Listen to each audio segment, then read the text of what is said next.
deconstructed these walls and I found Welcome to the Deconstructionist Podcast. I'm your host, John Williamson, and welcome back for part 2 of my conversation with Dr. Dominic Crossan. If you haven't heard part 1 yet, hit pause, go back to last week, and listen to part 1. If you've already listened to it, then welcome back for the conclusion of my conversation with Dr. Crossan on his brand new book, Paul the Pharisee, A Vision Beyond the Violence of Civilization.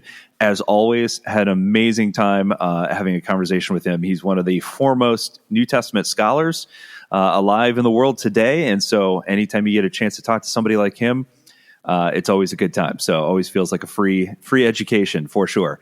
So check it out. Check out last week's, if you haven't already.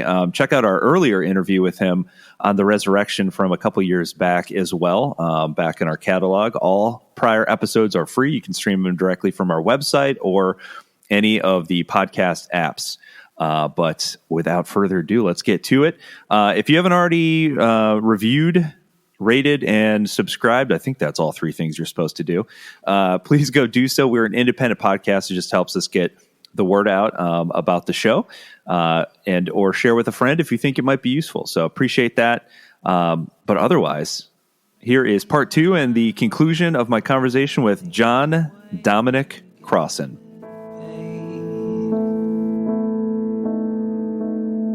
We built a church on certainty that fears every That's incredible. It makes me think back to the creation story and just how the authors of Genesis tried to distance themselves from other religions in the respect that, even creation was came about as a result of, this very peaceful, and then it was good instead of warring and battling and killing.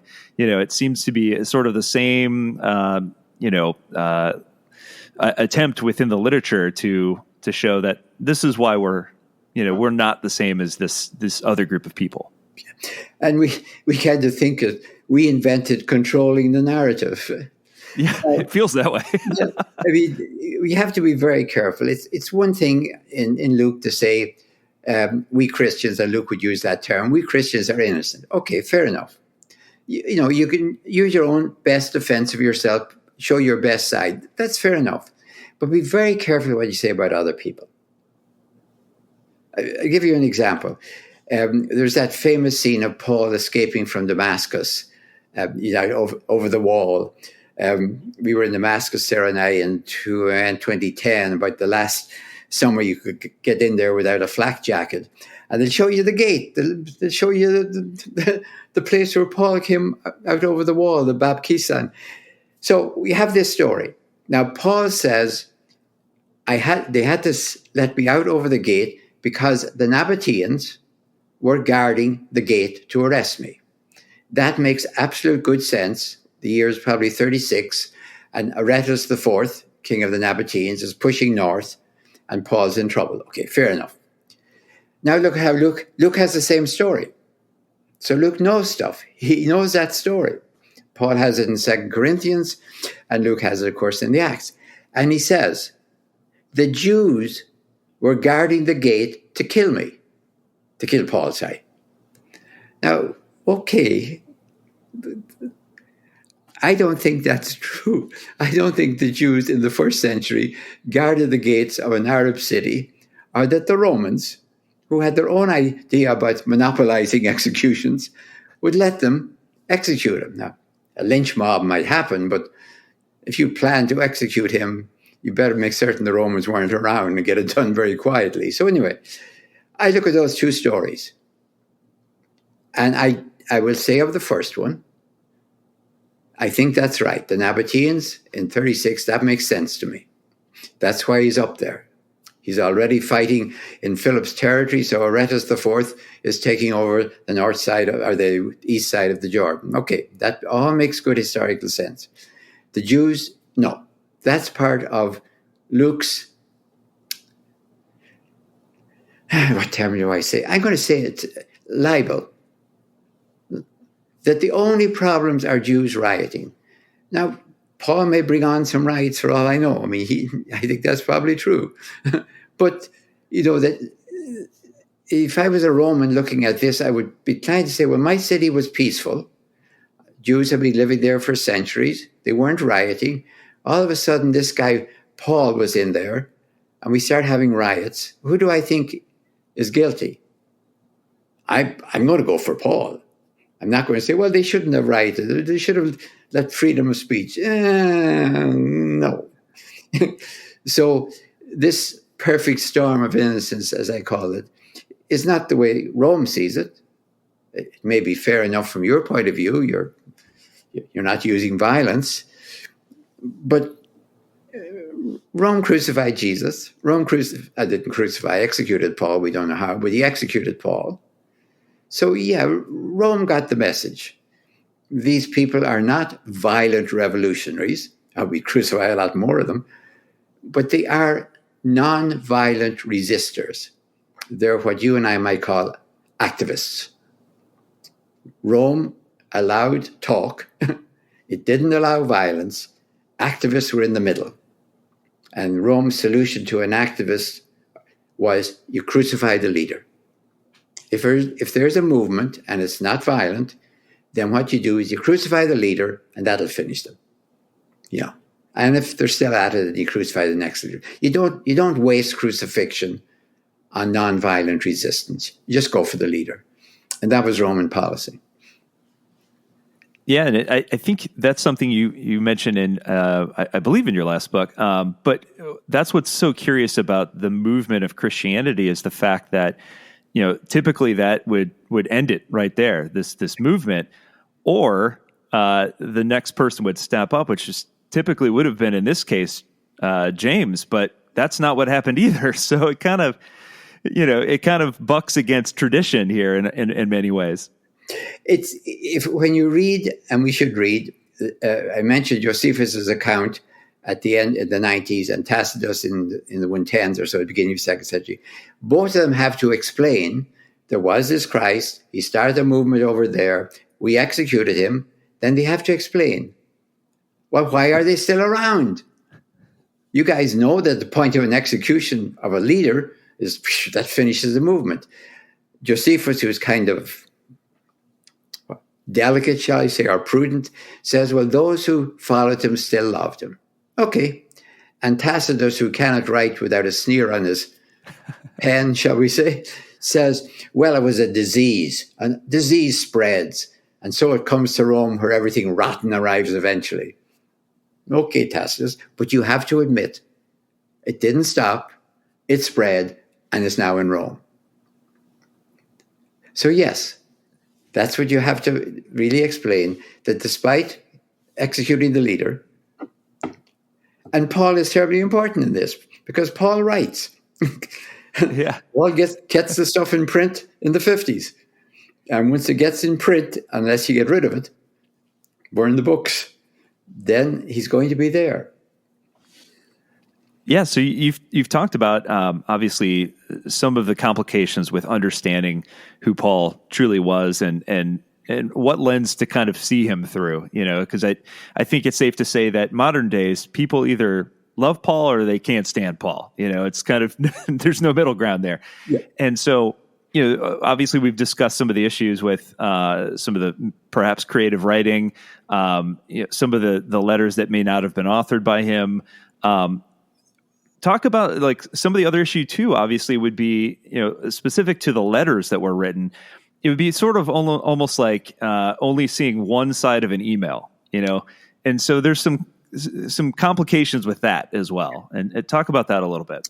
Yeah, I would say apart from everything else, that's the hardest thing about Paul. We're reading a letter, and what you've just said, we're reading somebody else's mail.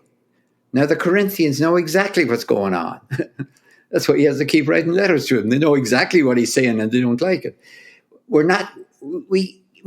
We have to turn the letter into a story, which means we have to imagine if Paul said this, they must have said that. And that's very delicate stuff, because maybe Paul's coming on much harder than what they said, or much gentler. But that's what you have to do. It's if you picked up a letter, an ancient letter. Some time ago, I was given a gift of a Bible, one of those huge family Bibles from 1880, and there was a letter inside it. And I'm trying to read the letter and understand it. It's not a commentary on the Bible. It's just a chat about somebody. I can't say this is really stupid. It's not stupid. I can't understand it because I'm reading somebody else's mail. Let's say it's said, let's suppose I'm making this up. Dear Mary, John is home now. Okay, now I start making that into a story. Okay, so John was away. I don't know where he was. Was he in a hospital or just down, another country? And he's feeling much better. Okay, I'm getting more stuff. I'm making the story. So, yeah, I was not able to visit him at all when he was in prison. Ooh. So now the story is getting... But at the end, I may not know why he was in prison. And that's my problem. So let's admit that we're reading Paul's letters and we have to try and make a story out of them very delicately and, and carefully. But what we do have, because we've got the 7, and they're written in most cases to different people, except for 2 of the Corinthians, we can kind of figure out what makes Paul tick.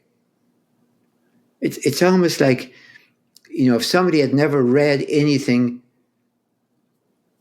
or heard even anything that Martin Luther King wrote or said, they have a general idea what makes him tick.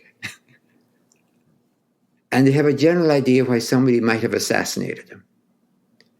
Now, in one sense, that's the most important thing about Paul. What's he really up to?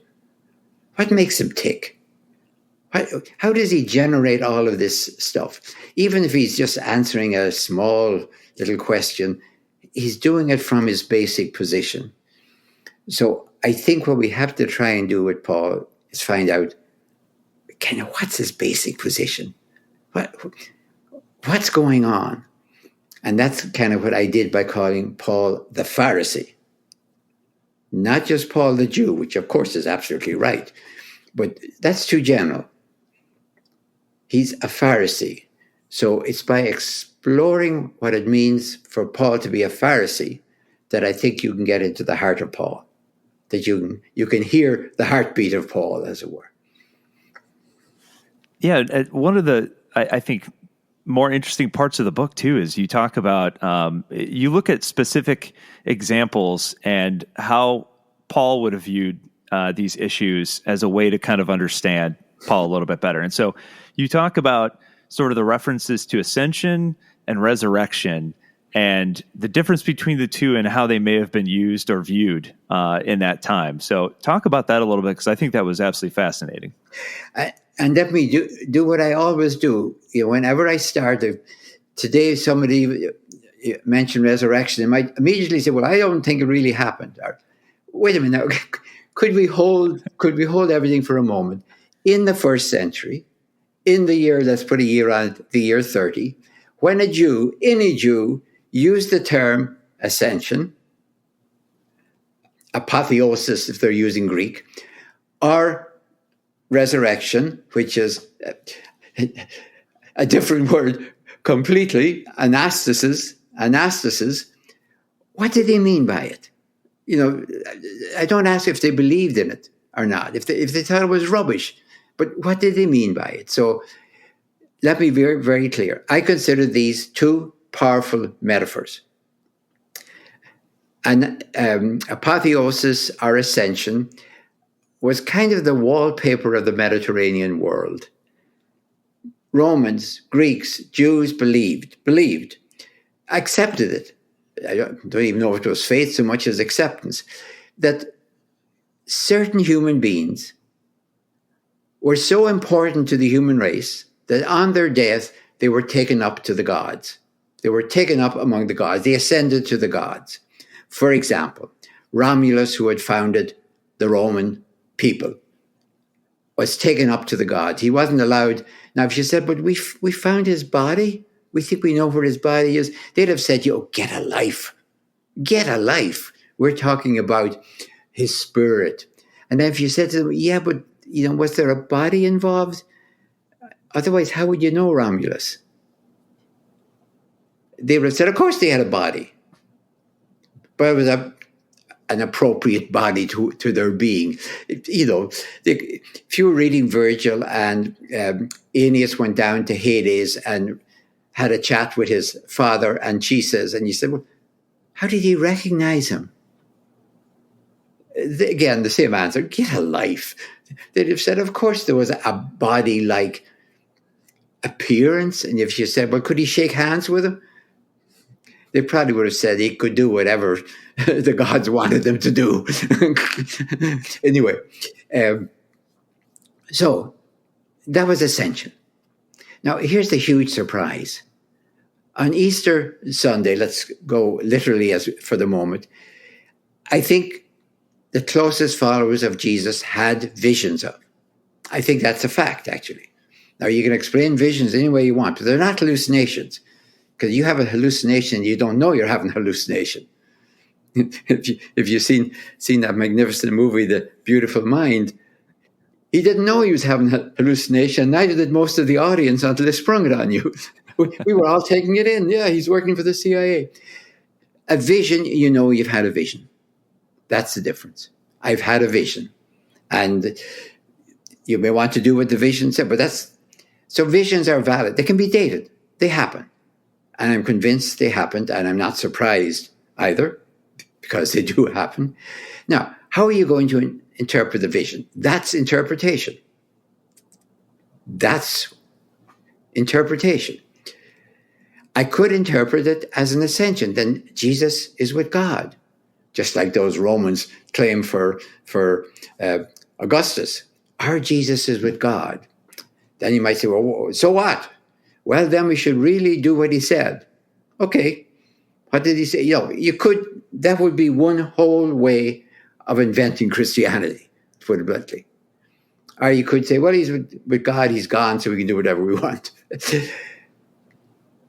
The other totally different metaphor is resurrection. Resurrection is not the personal privilege of some very important person, a Jesus or an Augustus, who's done something of great importance for the human race. That's the job description for an ascension. This is a Pharisaic belief in the first century, and it is about cosmic justice. It's about justice for the whole human race, not just for me or you or Romulus or Jesus or Augustus or Elijah or anyone who in the tradition is taken up to God or the gods. So now, wait a minute.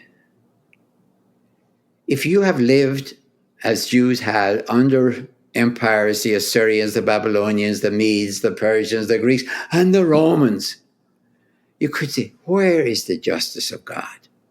I mean, we claim God created the world in our faith, and we claim that God is just, and clearly the world ain't. So where's justice? Don't tell me about this good person or that good person. Tell me about everyone who's ever lived. Is there cosmic justice? And this is now we're getting very close to the heart of Paul. The Pharisees believed in cosmic justice, and I suspect that's what made them so popular with the ordinary persons. The Sadducees would have said, the world's a very just place. We're doing fine. We're collaborating with the Romans and everything is fine. Romans are running a just world.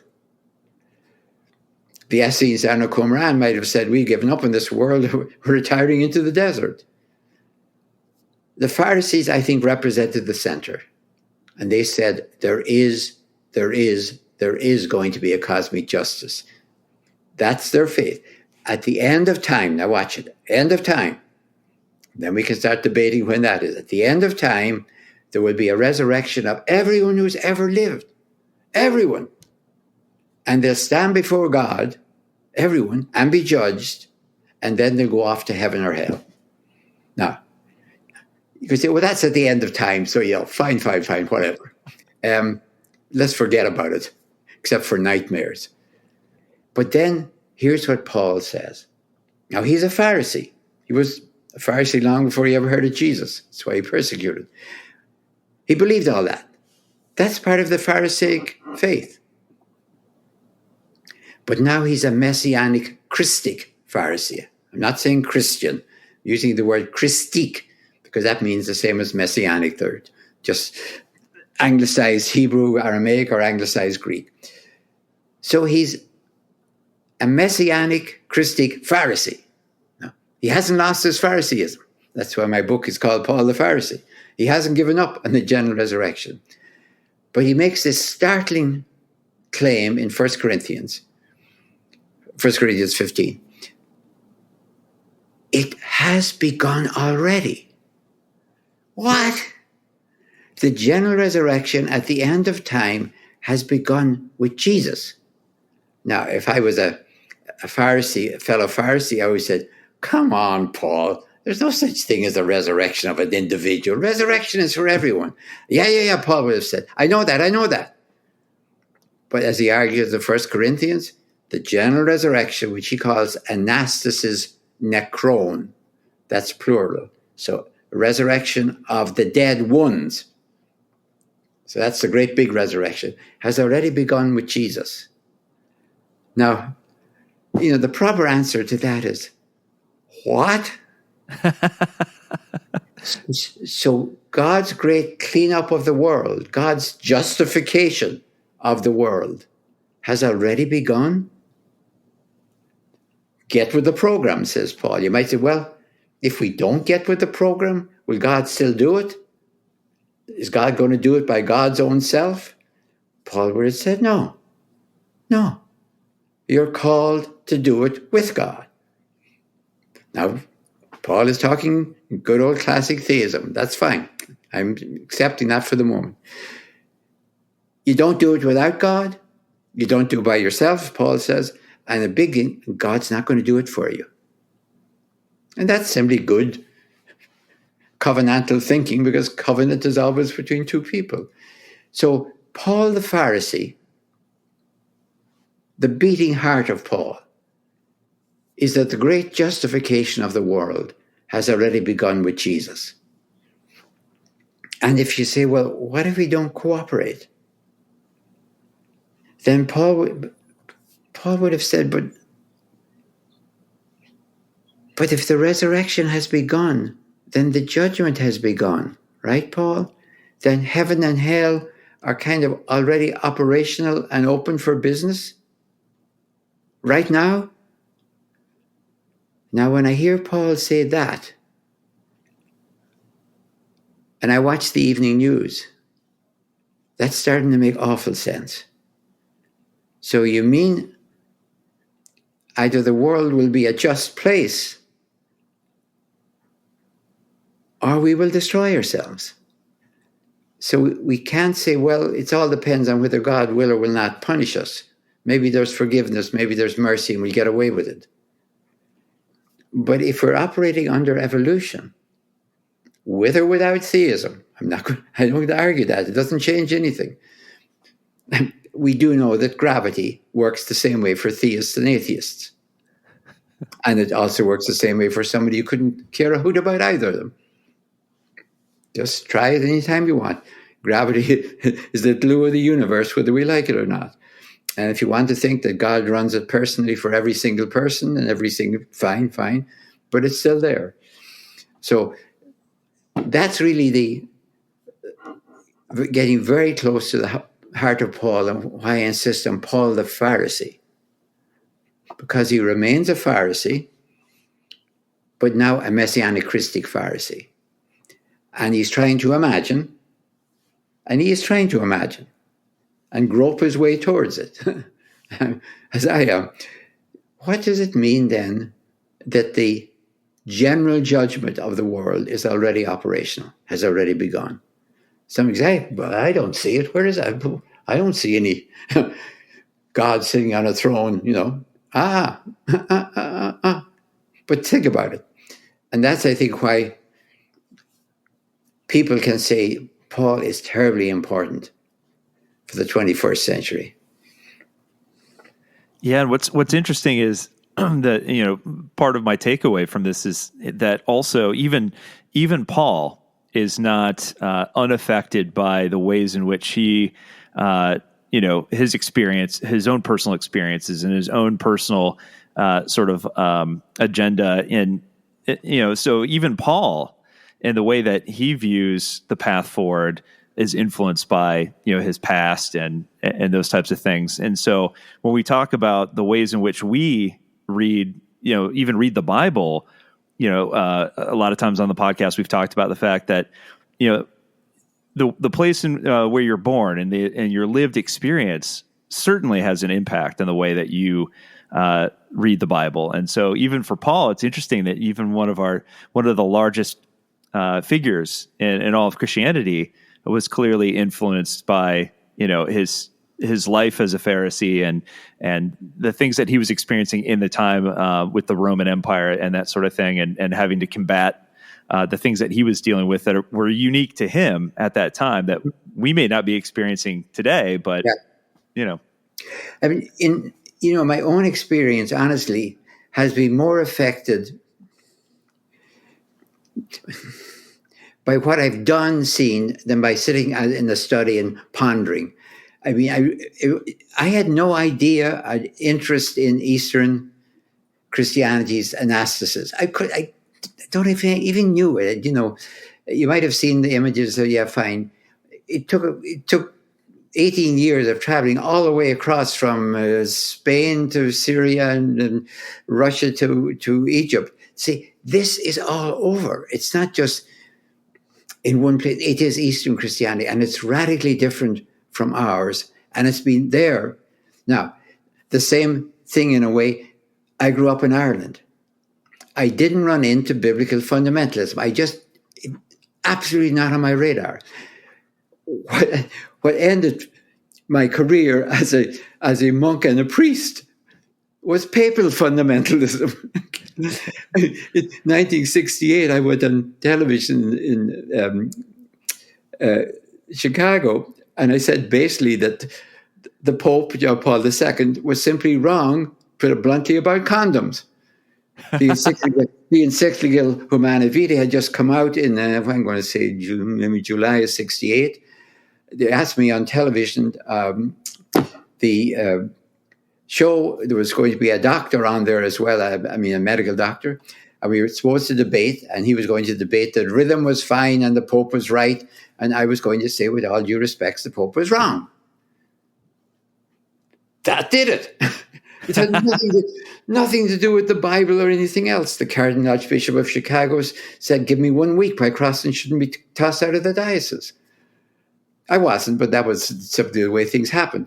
But I left. I decided, okay, I escaped that one, but I'm out of here. So it was papal fundamentalism. I had to learn, when I came to this country, I was 17, I had to learn biblical fundamentalism. That's what some people take all of this stuff literally. And I'd had 5 years of a classical education from when I was 11 to when I was 16 in a classical boarding school. I had 5 years of Greek and 5 years of Latin. So I could Homer and all of that stuff in early. I don't want to let on I knew what was going on. I was just working on conjugations and trying to not get hit by the teacher or not. But when the time came and I read the Bible, I've heard this sort of stuff before. I've heard stories about gods and all the rest of it. I've read Homer, and when we read it, we weren't saying, we're taught by priests, but nobody said, don't you guys believe in this? No, we read about the gods stalking the plains of Troy, interfering on this side and the other side. We took it all like we took cowboy stories, I think, in the cinema. They had some relation to reality, but they were always good stories. Now, along comes a time when I start to read the Bible. There may be more important stories, but I never really had biblical fundamentalism I had to fight my way out of. And I recognize that can be terribly traumatic for people. I got out of papal fundamentalism without particularly being hurt. I just left the monastery and went to a university. Now, that could have been traumatic because I was a biblical scholar and I loved it. And it was my superiors in the monastery that had made me a biblical scholar. And it taught me how to think critically. So I simply applied the same criticism to the Pope that I did to the Bible. I read what the Pope said very carefully, but I don't believe it. It's wrong. That papal fundamentalism doesn't allow that anymore. Biblical. So in one sense, my own, I don't want to say upbringing, just where I was and how I lived has definitely formed what I'm doing. I'm utterly aware of it and quite frankly grateful for it. Yeah, absolutely. And so kind of tying it all back together, because I realize we're running short on time here, the ways in which we understand Paul and everything that we've kind of discussed, and going back to sort of the artwork and the depictions that you saw that sort of kicked off this entire project, what are some final thoughts on how we should sort of understand Paul and ultimately, Paul's attempt to show sort of the greater picture? All right.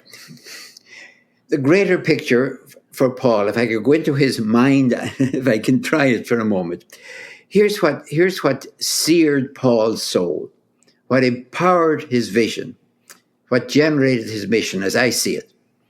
Now, speaking in his language, here's the question Paul had. God knew from all eternity that when the Messiah came, he would be executed. Now, let it go in Paul's language. Why then, says Paul, did God send the Messiah precisely at that time? Now, that's never a question I asked, honestly. It's not a question. I don't think that way.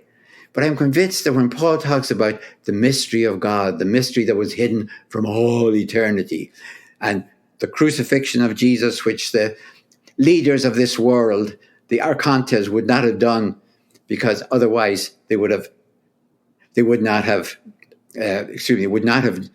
leaders of this world did not know this mystery, otherwise they would not have crucified the Lord of glory. Paul's great answer: God allowed the Messiah to be executed. Allowed.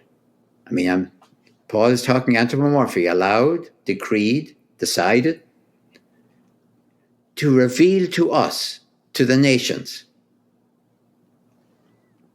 the savagery of human civilization.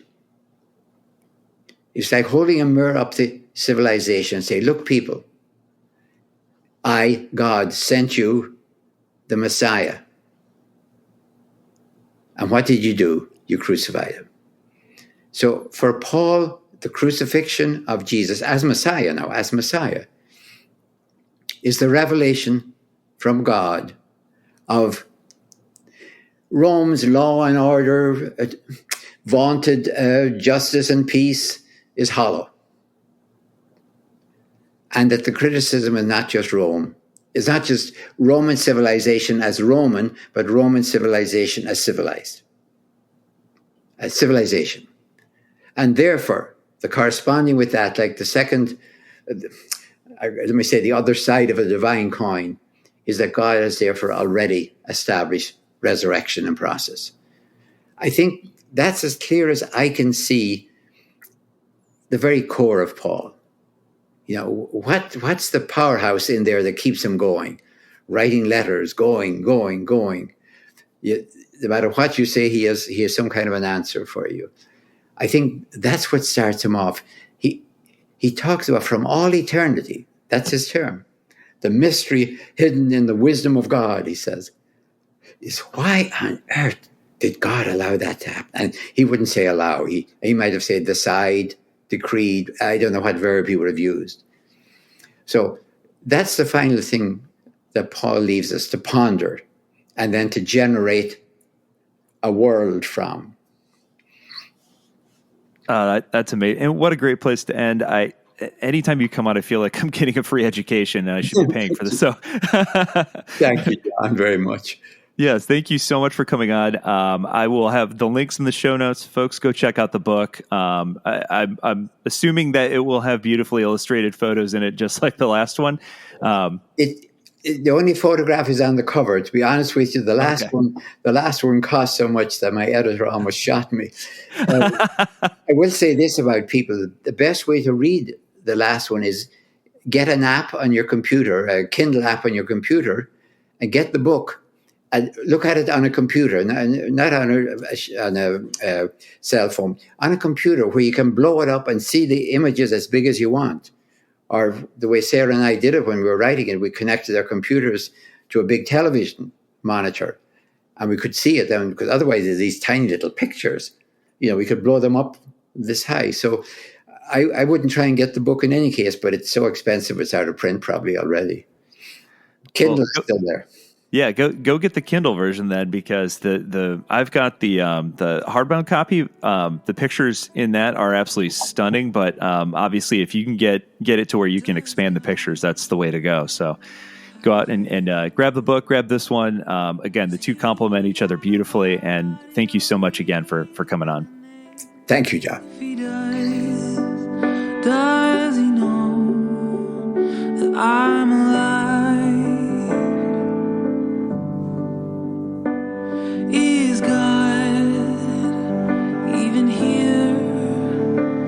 Does she care that I doubt? Does she care that I fear? Something tells me God will survive.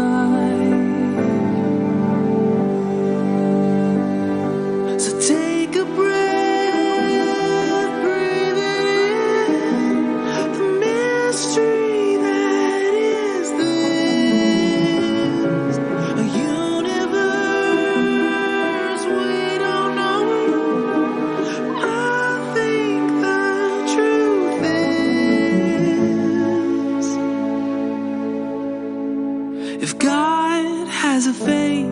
His face must look like yours.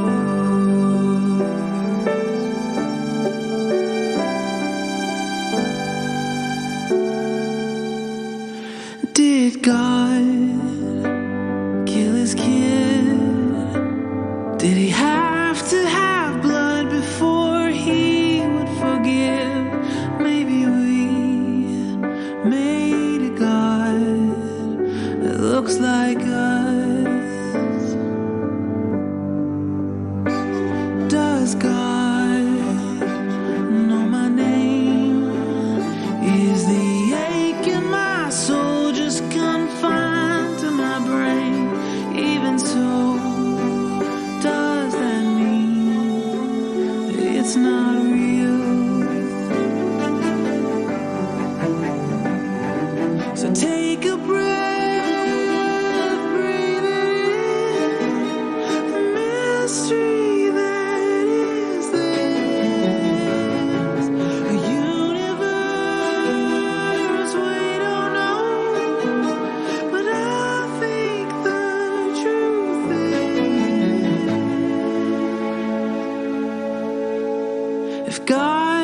A face, her face must look like yours.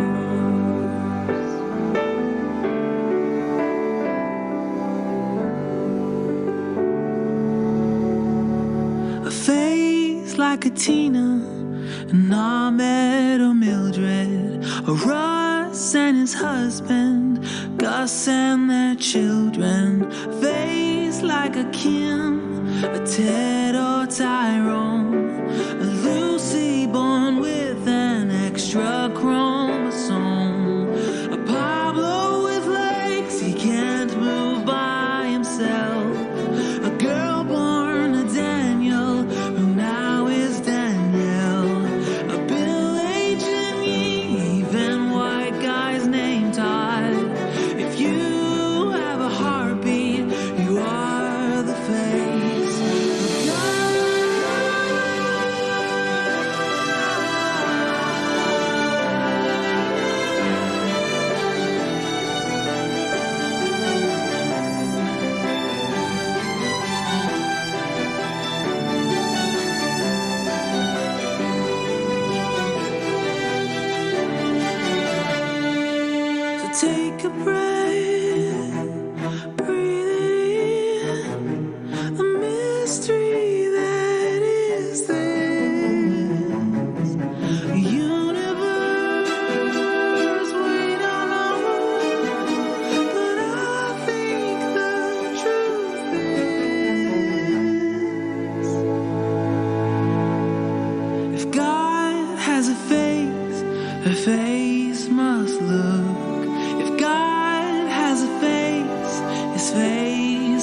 slow.